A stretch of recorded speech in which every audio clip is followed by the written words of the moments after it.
So we have our next presenter, Dr. Shalabh Sinha. Okay, so Timer on, yeah. this patient came to me after 10 years of vitrectomy with a dense black cataract. Started off the rexus, nucleus, but then you see what happens. The nucleus started to dip, and I thought, let's convert to SICS. But then it wasn't as easy as I thought it would be.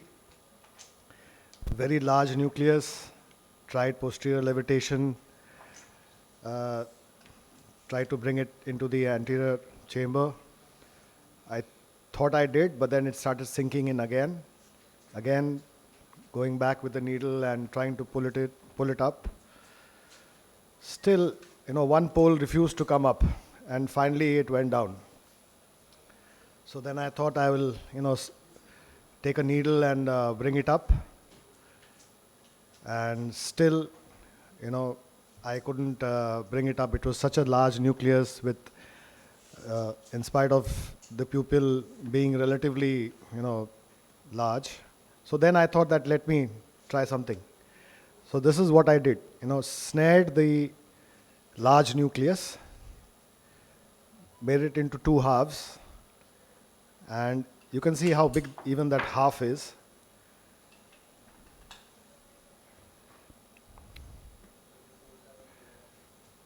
And then, that was the main trick of snaring the black nucleus, and the rest is all routine, putting in your intrascleral fixation of the 3-piece intraocular lens.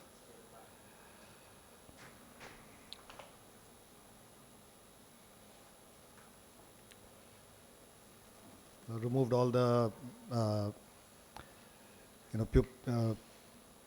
iris hooks, removed the cannulas, sutured all the wounds, put in pilocarpine, and that's the end. Excellent. Thank you for a wonderful presentation. Dr. Parikshit, you're the right person No, I mean, a lovely surgery, without doubt. So what's the take-home message from this, sir? Other than the fact that you are a fantastic surgeon. You can do both anterior and posterior segment surgery. No, I mean, I remembered the snare. So that was the trick, I remembered the snare because we use snare routinely in camps. We don't use it in our routine surgeries, but I always have 4 or 5 snares with me, and I regularly ETO it and make sure that it is available to me when I need it. And, I needed it here because it was such a large nucleus, dense brown, wasn't coming. So I thought that I could do this. And because it was a vitrectomized eye, things were a little different. I wouldn't recommend anybody to do this in a normal vitreous. So this was a vitrectomized eye.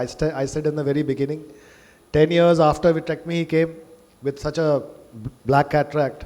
I tried phaco, but then it dipped. So what is the thing that you should have done preemptively? No, I did not expect it to dip, because normally even in the dense brown cataracts, we know that they have weak zonules. So we have to be careful about the zonules. And I was thinking about CTR and maybe having to put a... Wouldn't a conventional ECC surgery or a large incision SICS, why even SIC, even ECC I would say, because then the cornea is completely safe as other zones. Yes, very true.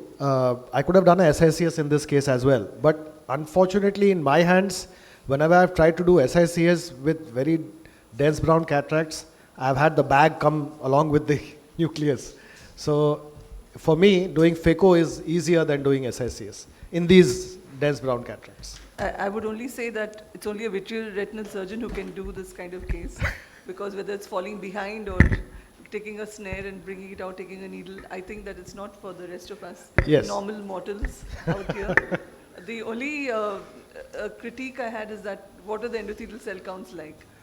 Yeah, we don't have a specular microscope, but this patient had corneal edema for about a week, but recovered after a week. You did what had to be done. Yep.